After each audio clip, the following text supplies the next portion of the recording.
Hello student, आज हम बात करेंगे objective of community health nursing. Community health nursing में प्रोवाइड की जाने वाली ऑल हेल्थ सर्विसेज कम्युनिटी के नीड के अकॉर्डिंग होती हैं। जो हमारी कम्युनिटी है उनमें जो नर्सिंग में जो भी प्रोवाइड की जाने वाली हेल्थ सर्विसेज होती है, हमारी जो कम्युनिटी है, हमारा जो समुदाय है, उसकी नीड के अकॉर्डिंग होती है। जहाँ जिस हेल्थ सर्विसेज की नीड होती है वहाँ पे वो हेल्थ सर्विसेज प्रोवाइड की जाती हैं। इसका मेन ऑब्जेक्टिव कम्युनिटी को लोगों को हेल्थ एजुकेशन या हेल्थ केयर द्वारा डिसीज़ फ्री रखना या उनके हेल्थ को उन्नत बनाना होता है। जिससे हमारी नर्सेस क्या करती हैं, जो हमारे कम्युनिटी के मेंबर्स हैं उनको हेल्थ एजुकेशन प्रोवाइड कर या हेल्थ केयर प्रोवाइड कर उनको डिसीज़ फ्री रखती हैं, जिसके द्वारा वह अपनी और सोसाइटी की डेवलपमेंट को सुनिश्चित करते हैं। इसके साथ प्रिवेंटिव टाइप की हेल्थ सर्विसेज के साथ साथ हमारी जो कम्युनिटी है उसमें प्रिवेंटिव जो भी हम प्रिवेंशन के साथ साथ अदर्स हेल्थ सर्विसेज भी प्रोवाइड करते हैं, जैसे कि डायग्नोस्टिक, जिसमें हम अगर किसी पर्सन को कोई हेल्थ प्रॉब्लम है या हेल्थ डिसीज़ है तो हम उसका निदान करते हैं, उसको क्योर करते हैं। क्योर सर्विसेज भी प्रोवाइड की जाती है। नेक्स्ट हम देखते हैं कि हम क्या क्या सर्विसेज अपनी कम्युनिटी में प्रोवाइड करते हैं। Pregnant womens, mothers and new borns and small childrens की प्रॉपर केयर करना।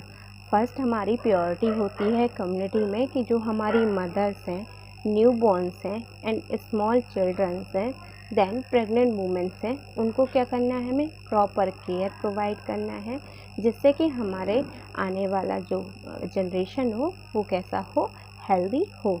दूसरा, वैक्सीनेशन द्वारा डिसीज़ के होने की पॉसिबिलिटी को निगलेक्ट करना। हमें जो भी वैक्सीनेशन गवर्नमेंट द्वारा उपलब्ध है उन वैक्सीनेशन की क्या करना है, कम्युनिटी के लोगों को जानकारी देना है। जानकारी देने के साथ साथ वो वैक्सीनेशन कम्युनिटी के पीपल्स को प्रोवाइड करके डिसीज़ को निगलेक्ट करना है। जो भी हमारी डिसीज़ वैक्सीनेशन होती हैं तो हमारी डिसीज़ की पॉसिबिलिटी क्या होती है, कम हो जाती है। Gross birth rate and death rate को रिड्यूस करना। हमारे क्या होता है, पॉपुलेशन दिन ब दिन बढ़ता जा रहा है, इसके कारण हमको क्या करना है, बर्थ रेट को भी रिड्यूस करना है, पॉपुलेशन को भी रिड्यूस करना है एंड डेथ रेट को भी रिड्यूस करना है। डेथ रेट भी दिन ब दिन बढ़ रहा है, कैसे कि हमारा जो है खान पान भी बिगड़ रहा है, हमारे कम्युनिटी में डिसीज़ कंडीशन बहुत ज़्यादा अकर हो रही हैं, उसके कारण डेथ बहुत बढ़ रही है, तो उस डेथ को हमें क्या करना है, रिड्यूस करना है। प्रॉपर केयर द्वारा maternal mortality rate, neonatal mortality rate को रिड्यूस करना है। हमें प्रॉपर केयर प्रोवाइड करनी है, किसको, मदर्स को एंड न्यूबॉर्न्स बेबी को, जिससे क्या कर सकें हम, मदर की जो हमारी मदर्स हैं और न्यूबॉर्न्स बेबी हैं, न्यूनेट्स बेबी हैं, उनकी डेथ रेट को रिड्यूस कर सकें या कम कर सकें। दूसरा, डिसेबिलिटी रेट को रिड्यूस करना। हमारी जो डिसेबिलिटी रेट है, जैसे पोलियो वगैरह डिसीज़ से सफ़र कर रहे लोग हैं, हमें क्या करना है, अपंगता या डिसेबिलिटी की पॉसिबिलिटी को रिड्यूस करना है। हम रिड्यूस कैसे करेंगे, रिड्यूस करने के लिए हम क्या कर सकते हैं, प्रिवेंटिव मेज़र का इस्तेमाल कर सकते हैं। प्रिवेंटिव मेज़र जैसे हमारे कोई भी डिसीज़ है उनके अकर में क्या उपलब्ध है, हमारे पास वैक्सीनेशन है, तो उसे हमें कम्युनिटी के लोगों को बताना है और उन वैक्सीनेशन को या उन चीज़ों को जो हमें हेल्थ बेनिफिट हमारी गवर्नमेंट प्रोवाइड कर रही है, उन हेल्थ बेनिफिट को हमें कम्युनिटी को प्रोवाइड करना है। नेक्स्ट आपका आता है लाइफ एक्सपेक्टेंसी को बढ़ाना है। जो हमारी जीवन की एक्सपेक्टेंसी है उसको हमें बढ़ाना है। कैसे बढ़ा सकते हैं, हम हेल्दी चीज़ों के बारे में, हेल्दी लाइफ स्टाइल के बारे में अपनी कम्युनिटी के पीपल को समझाकर उनकी लाइफ एक्सपेक्टेंसी को बढ़ा सकते हैं। एल्डरली डिसेबल्ड पर्सन की स्पेशल केयर करना है।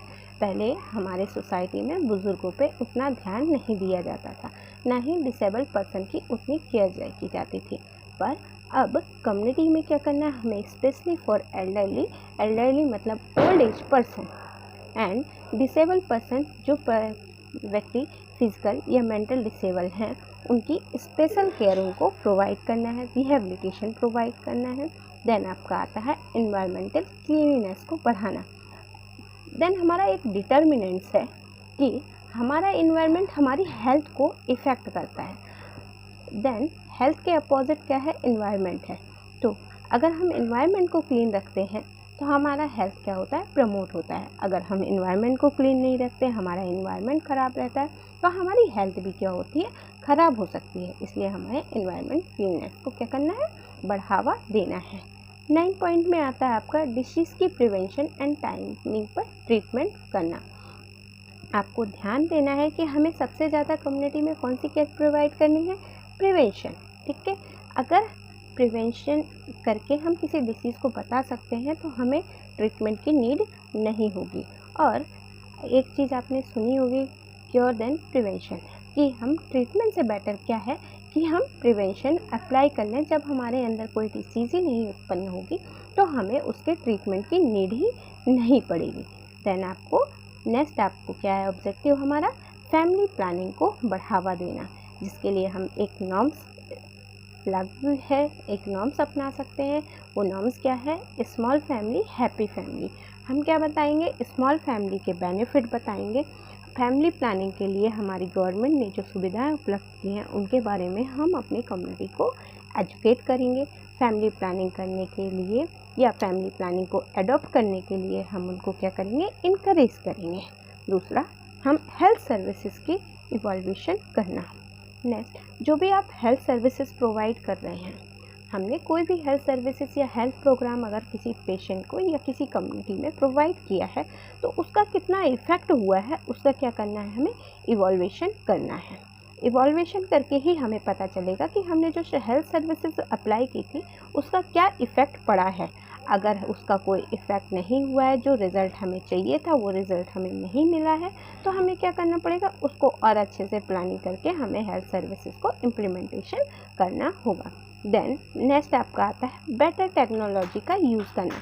हमारे देश में टेक्नोलॉजी क्या होती जा रही है, बढ़ती जा रही है, जिससे हमें क्या करना है, बेस्ट टेक्नोलॉजी को चूज़ करना है और बेस्ट टेक्नोलॉजी चूज़ करके हमें कम्युनिटी में उसका यूज़ करना है।